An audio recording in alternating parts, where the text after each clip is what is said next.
Assalamualaikum warahmatullahi wabarakatuh. Jumpa lagi saudaraku di channel Membangkitkan Spiritual ya. Menanggapi komentar saudara kita ya, kaitannya dengan firasat ya dari mimpi ya. Atau ketika Anda mimpi itu datangnya dari mana? Yo Anda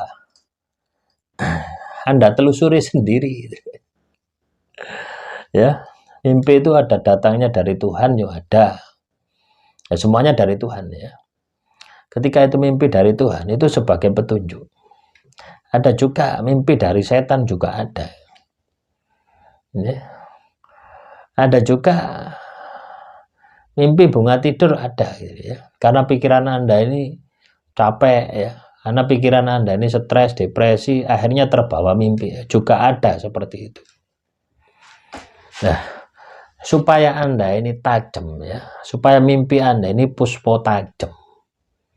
Yang Anda harus lakukan adalah sering-seringlah Anda itu meditasi. Sering-seringlah Anda ini tuh wirid, sering-seringlah Anda itu zikir.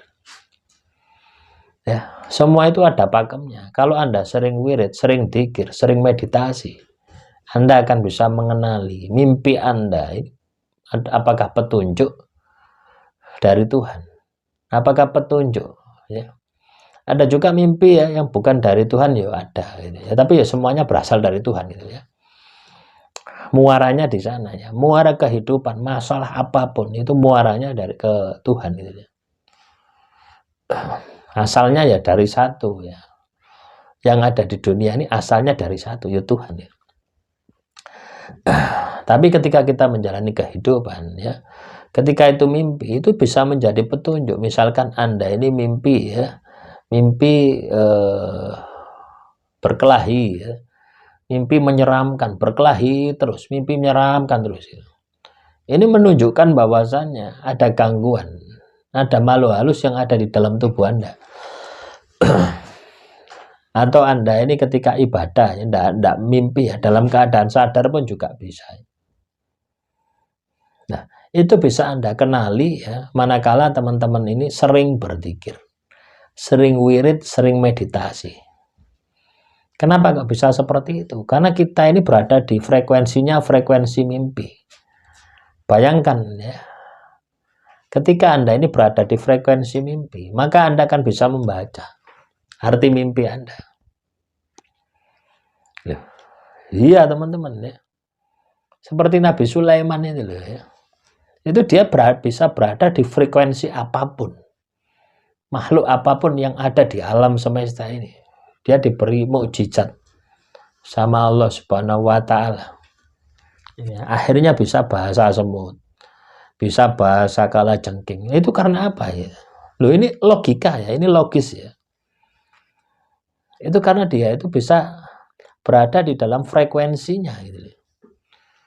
Dia ingin bicara dengan semut. Bukan berarti dia mengenal bahasa semut ya. Tapi dia bisa berada di frekuensinya semut gitu. Energinya semut sehingga dia mengenal secara keseluruhan, tidak hanya bahasanya, secara keseluruhan, secara makrifatnya ya, itu kelihatan. Artinya ada ikatan batin. Nah, semoga ini bisa dipahami ya. Ya ini sulit ya untuk dipahami, untuk percaya ini sulit ketika Anda ini belum terbiasa wirid, belum terbiasa zikir ya, belum terbiasa olah rasa, olah batin, olah energi yo sulit gitu. Tapi ketika Anda terbiasa, maka Anda akan paham. Contoh ya, Anda punya peliharaan kucing. Kucing Anda itu ngeang-ngeong. Nah, ketika sudah ada ikatan batin dengan Anda akan tahu ngeang-ngeong ini karena apa? Kebelet atau lapar atau yang lain gitu. Nah, ini kan komunikasi rasa, komunikasi energi. Nah, itulah yang dimiliki oleh Nabi Sulaiman. Ya, detail sekali, semua makhluk.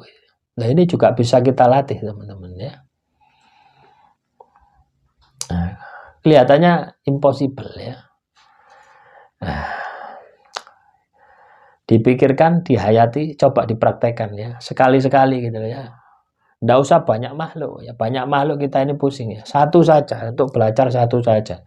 Anda punya peliharaan apa?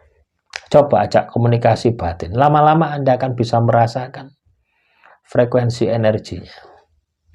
Nah, kaitannya dengan mimpi itu apa? Ya sama saja gitu. Hanya soal frekuensi gitu. Hanya soal energi ya. Jadi ketika sebuah energi ya, sama gini ya. Misalkan ini buku ya, ini saya kupas ini. Ini kan ada hembusan. Ya, sumbernya dari kertas. Saya buka pintu, ada angin. Hembusannya ya sama. Rasanya beda. Karena apa? Frekuensinya beda. Saya nyalakan AC, hembusannya sama, rasanya beda, lebih dingin. Yang membedakan apa? Frekuensinya. Hembusannya sama saja. Ya. Coba bayangkan ya, di muka bumi ini banyak makhluk ya. Ketika kita ini hafal ya, ketika kita ini bisa merendahkan frekuensi kita serendah-rendahnya, maka kita akan bisa memahami ya, sumber-sumber dari frekuensi tersebut. Ya, sumber-sumber energi dari frekuensi tersebut. Nah, demikian yang bisa saya sampaikan ya. Mungkin pembahasan ini agak bulat ya. Kalau Anda belum paham ya. Tapi suatu saat ya pasti paham ya. Ikuti saja channel ini ya. Akhirul kalam. Assalamualaikum warahmatullahi wabarakatuh.